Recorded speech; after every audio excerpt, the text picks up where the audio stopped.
India market invest mindset আপনাদের স্বাগত। যা চ্যানেল নতুন এসেছেন তাদেরকে বলবো প্লিজ চ্যানেলটাকে সাবস্ক্রাইব করবেন, লাইক করবেন, বেল আইকনটা প্রেস করবেন, তার সাথে অল বাটনটা প্রেস করবেন, নোটিফিকেশন সঙ্গে সঙ্গে আপনাদের কাছে গিয়ে পৌঁছাবে। TCS, tata consultancy service, IT সেক্টরের দিগ্গজ কোম্পানি, ওয়ার্ল্ডের মধ্যে নাম্বার 2 কোম্পানি এবং ভারতের মধ্যে নাম্বার 1 কোম্পানি, যেই কোম্পানিগুলো আইটি সার্ভিস প্রোভাইড করে। তো আজকের দিনে দেখলে দেখা যাবে কোম্পানিটা 1% মতন আপসাইড মুভমেন্ট দেখিয়েছে এবং কোম্পানিটা হাই কত মেরেছিল 4,592, 52ই খাই, তার কাছাকাছি আজকে কিন্তু গেছিলো 4,485। তো স্যার এখন ট্রেড করছে 4,471, অর্থাৎ বলতে পারেন প্রায় অল টাইম হাইয়ের কাছাকাছি চলছে। স্যার শুধু টিসিএস নয়, আইটি সেক্টরের সেকেন্ড লার্জেস্ট কোম্পানি ইন্ডিয়ার মধ্যে এবং থার্ড লার্জেস্ট কোম্পানি সারা ওয়ার্ল্ডে দেখলে দেখা যাবে প্রায় 1%-এর কাছাকাছি কিন্তু একটা ভালো মুভমেন্ট দেখাচ্ছে। আজকের দিনে দেখলে দেখা যাবে কোম্পানিটা ফ্রেশ হাই মেরেছে। দেখুন 1998, এটা আজকের দিনের হাই, এটাই 52ই খাই এবং অল টাইম হাইও বলতে পারেন। তো স্যার কেন মেরেছে? যেখানে আমরা যদি লাস্ট 6 মাসে দেখলে দেখা যাবে 6 মাসে 34% রিটার্ন দিয়েছে। স্যার টেক মহিন্দ্রা, এই কোম্পানিটাকেও দেখলে দেখা যাবে আজকের দিনে প্রায় 2%-এর কাছাকাছি ভালো মুভমেন্ট দেখাচ্ছে এবং এই কোম্পানিটাও কিন্তু আজকের দিনে ফ্রেশ হাই মেরেছে। দেখুন 1807 আজকের দিনের হাই, সেটাই কিন্তু 52ই খাই। তো স্যার এই কোম্পানিটাকেও যদি আমরা লাস্ট 6 মাসে দেখলে দেখা যাবে প্রায় 31% ভালো মুভমেন্ট দেখিয়েছে। HCL টেকনোলজি, কোম্পানিটা ইন্ডিয়ার মধ্যে থার্ড লার্জেস্ট কোম্পানি আর ওয়ার্ল্ডের মধ্যে সম্ভবত 6th লার্জেস্ট কোম্পানি। তো এই কোম্পানিটাকে দেখলে দেখা যাবে আজকে প্রায় 0.5%-এর কাছাকাছি একটা মুভমেন্ট দেখাচ্ছে। এই কোম্পানিটাকেও যদি আমরা দেখলে দেখা যাবে আজকের দিনে হাই মেরেছে কত 1949, সেটা কিন্তু 52ই অর্থাৎ হাই, অর্থাৎ আজকের দিনে কোম্পানিটা ফ্রেশ হাই মেরেছে বা অল টাইম হাইও বলতে পারেন। তো এই কোম্পানিটাকে যদি আমরা লাস্ট 6 মাসে দেখলে দেখতে পারবো যে 34% রিটার্ন বানিয়ে দিয়েছে।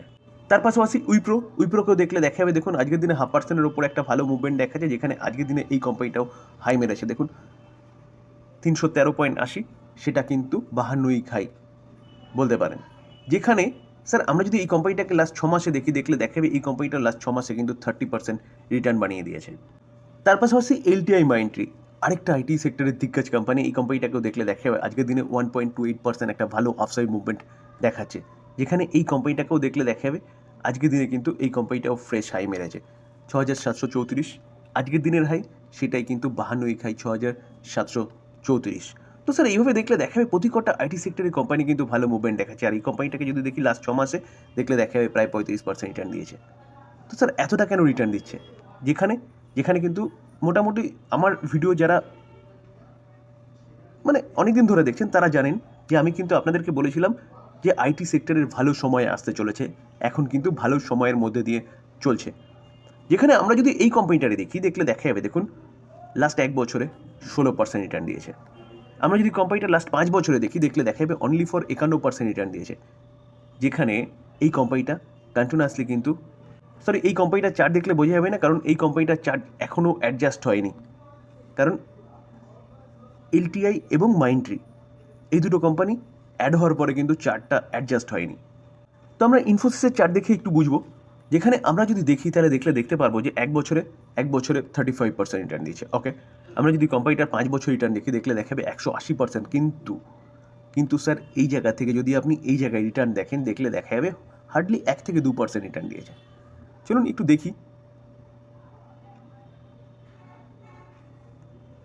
দেখুন অনলি ফর 3.30% রিটার্ন দিচ্ছে। যদি টাইমটা দেখেন তাহলে 14ই জানুয়ারি 2022 থেকে আজকে 12ই ডিসেম্বর 2024, প্রায় আড়াই বছরের ওপরও বলতে পারেন। এই টাইম পিরিয়ডে অনলি ফর 3% রিটার্ন দিয়েছে, যেখানে আমরা যদি চার্টটা দেখলে দেখা যাবে দেখুন কোম্পানি নিচে এসেছিল, তারপরে আবার কোম্পানি কামব্যাকও করেছিল। যখন নিচে এসেছিল না, তখন আমি কিন্তু বারবার আপনাদের বলছিলাম এটাই সঠিক সময় কোম্পানিটা বাই করার বা চিন্তাভাবনা করার। নিচে আসার পিছনে কারণ কী ছিল?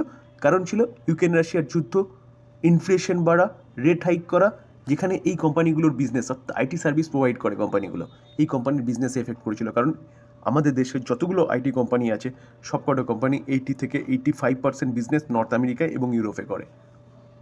তো নর্থ আমেরিকায় এবং ইউরোপে ইনফ্লেশন হাই ছিল বলে কোম্পানিগুলো কিন্তু কন্টিনিউয়াসলি নিচে এসেছিল। এবার ইনফ্লেশন কন্ট্রোলে আসছে, কোম্পানি ভালো পারফরমেন্স দেখানো শুরু করেছে। ইনফ্লেশন কন্ট্রোলে চলে এসছে, রেট কাট শুরু হয়েছে, কোম্পানি আরও ভালো পারফরমেন্স দেখানো শুরু হয়েছে। তো আজকের দিনে প্রতি কটা কোম্পানি 52ই হাই মেরেছে, আমি আপনাদের দেখিয়েছি। তো হাই মারার পিছনে কারণ হচ্ছে আবারও রেড কার্টের স্বপ্ন। যেখানে স্যার আমি কালকে আলোচনা করেছিলাম যে ইউএসের ইনফ্লেশন কালকে 11 তারিখ ডিক্লেয়ার হয়েছিল, যেখানে নভেম্বরের ইনফ্লেশন কিন্তু 2.7 এক্সপেক্ট করেছিল, 2.7ই এসছে, অর্থাৎ যা এক্সপেক্ট করা হয়েছিল সেটাই এসছে। তো ইনফ্লেশন কন্ট্রোলে আছে। তো ইনফ্লেশন যখনই কন্ট্রোলে থাকে না, তখনই কিন্তু রেড কার্টের সম্ভাবনার কথা উঠে আসে। তো রেড কার্টের সম্ভাবনা কোথায়? Obviously USA. তো ইউএসএ রেড কার্টের ডেট কবে?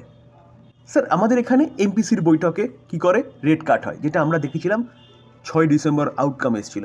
তো সেখানে ফেডের এফওএমসির মিটিং হয়।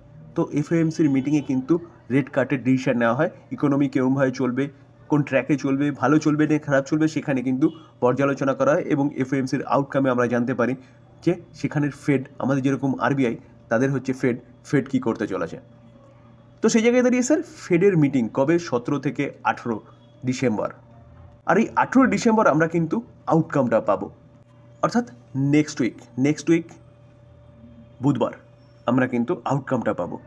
তো যদি রেট কাট হয়, যেটা আমি সবসময় বলি, রেট কাট হলে মার্কেটে লিকুইডিটি বাড়বে, আর মার্কেটে লিকুইডিটি বাড়া মানে ইকুইটি মার্কেটের জন্য ভালো, যেখানে আমাদের আরবিআই এখনও পর্যন্ত কিন্তু রেট কাট করেনি, নিউট্রাল সাইড নিয়ে আছে।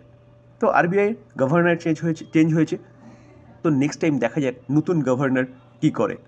তো আজকে আইটি সেক্টরের এতটা ভালো পারফরমেন্স দেখানোর পিছনে কিন্তু এটাই কারণ, যেখানে মাল্টিপল রেড কার্ড কিন্তু 2025-এ হবে। তো যদি কোনো খারাপ নিউজ না আসে, মিনস যদি কোনো যুদ্ধ খবর কোথা থেকে কিছু না আসে বিশাল একটা বড় আকারের, তাহলে কিন্তু আইটি সেক্টরের কোম্পানিগুলো এখান থেকেও ভালো পারফরমেন্স দেখাতে পারে। স্যার মার্কেটের লিকুইডিটি বাড়া মানে বিজনেস ট্র্যাকে আসা, আর বিজনেস ট্র্যাকে আসা মানে আইটি কোম্পানিগুলোর সার্ভিস বাড়া। কারণ আইটি কোম্পানিগুলোর সার্ভিসই তো এইসব কোম্পানিগুলোতে লাগে। তো তার ফলে কী হবে? তার ফলে হচ্ছে আইটি সেক্টরের কোম্পানিগুলো কিন্তু ভালো মুভমেন্ট দেখাবে, যেটা আমরা লাস্ট 6 মাসে দেখেছি। প্রতি কটা কোম্পানি 30 থেকে 34%, 35% এরকম একটা রিটার্ন জেনারেট করে দিয়েছে। এখান থেকেও কোম্পানি কিন্তু ভালো পারফরমেন্স দেখাতে পারে। দেখুন স্যার, এই আর্টিকেল দেখলে দেখা যাবে যে ইনফোসিস, টেক মাহিন্দ্রা, উইপ্রো, এই আইটি সেক্টরের কোম্পানিগুলো বাহানুই খাই মারার পিছনে কারণ কি? কারণ বলছে হোপ কিসের? ফেডের রেড কার্টের, কারণ ইনফ্লেশন কন্ট্রোলে এসছে। যার জন্য আমরা দেখেছিলাম যে ইউএসের আইটি ইন্ডেক্স, ন্যাসড্যাককে কিন্তু আইটি ইন্ডেক্স বলা চলে। আইটি ইন্ডেক্স কালকে ইনফ্লেশনের ডেটা আসার পরেই 1.77% একটা ভালো মুভমেন্ট দেখিয়েছে, প্রায় 2%, 2.5% মতন কিন্তু মুভমেন্ট দেখিয়েছে।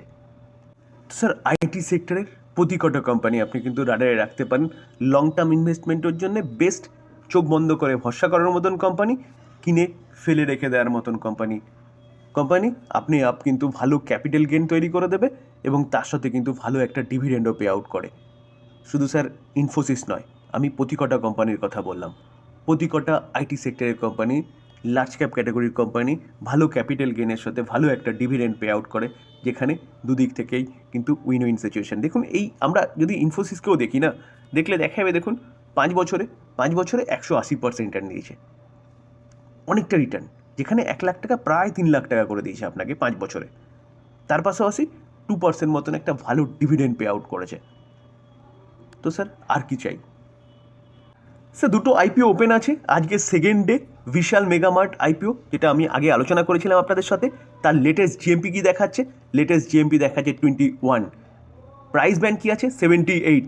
পার্সেন্টেজ ম্যানারে দেখলে দেখা যাবে 27% প্রায় রিটার্ন কিন্তু এই কোম্পানিটা এখনও পর্যন্ত দেখাচ্ছে। যদি আজকে ডেটে লিস্ট হয় তাহলে 99-এ লিস্ট হতে পারে। যথেষ্ট ভালো একটা প্রিমিয়াম কিন্তু এই কোম্পানিটা দেখাচ্ছে। তো আপনি কিন্তু চিন্তাভাবনা করতে পারেন। 13 তারিখ এখনও সময় আছে, 13 তারিখ পর্যন্ত খোলা আছে। স্যার আরেকটা আইপিও খোলা আছে, যেটাও 11 তারিখ থেকে চালু হয়েছে, মুভিকুইক আইপিও, যার জিএমপি কি দেখাচ্ছে? জিএমপি 156 দেখাচ্ছে। জিএমপি কিন্তু কন্টিনিউয়াসলি বাড়ছে। 279 আইপিওর প্রাইস ব্যান্ড রাখা হয়েছে, এবং গ্রে মার্কেট প্রিমিয়াম দেখাচ্ছে, সেটা কিন্তু 56% চলে গেছে। যেখানে আজকের দিনে যদি কোম্পানিটা লিস্ট হয়, কোম্পানিটা কিন্তু 435-এ লিস্ট হতে পারে। তো গ্রে মার্কেট প্রিমিয়াম যথেষ্ট দেখাচ্ছে, কিন্তু দুটো কোম্পানির মধ্যে একটা প্রবলেম আছে। প্রবলেমটা কি? প্রবলেমটা হচ্ছে এটাই যে এই যে মুভিকুইক আইপিওটা, এটা অনলি ফর 500 সামথিং হচ্ছে মার্কেট থেকে তুলবে আইপিওর মাধ্যমে, 500। আর যে বিশাল মেগামার্ট না, সেই কোম্পানিটা 8000 কারোর হচ্ছে মার্কেট থেকে তুলবে আইপিওর মাধ্যমে। তো এই মুভিকুইকের থেকে বিশাল মেগামার্টে বিট করলে কিন্তু চান্সেসটা অনেকটা বেশি আছে। ওখানেও কিন্তু 26%, মানে যথেষ্ট ভালো গ্রে মার্কেট প্রিমিয়াম শো করছে। এবার চিন্তা ভাবনা আপনার, আপনি কি করবেন? ভালো নিউজ পাওয়া যাচ্ছিল, আলোচনা করলাম, টোটালি লার্নিং পারপাস। বাই করবেন, নিজে ফার্দার অ্যানালাইসিস করবেন, তারপরে বাই করবেন, বা আপনি আপনার ফাইন্যান্সিয়াল অ্যাডভাইজারের সাথে কথা বলে নিয়ে তারপর বাই করবেন।